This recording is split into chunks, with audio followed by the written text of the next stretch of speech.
Hello dears and welcome to my YouTube channel. My name is Fardaus Sahil.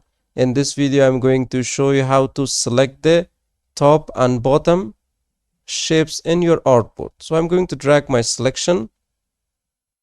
So you can see the top one, which is this one, and the bottom one is this.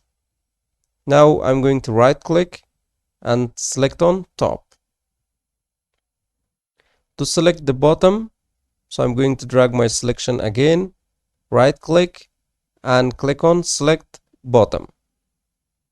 So the bottom one is here selected, but as you can see it is layers. I'm going to delete that. So I want to only select the bottom shapes. Again I'm going to drag my selection and right click, select on bottom. So the bottom one is this one. So this is how we can use the select for the top and bottom with Affinity. So hope you guys enjoyed this tutorial and learned, and if you have any question please let me know in the comment box of this video. So see you guys in the next video.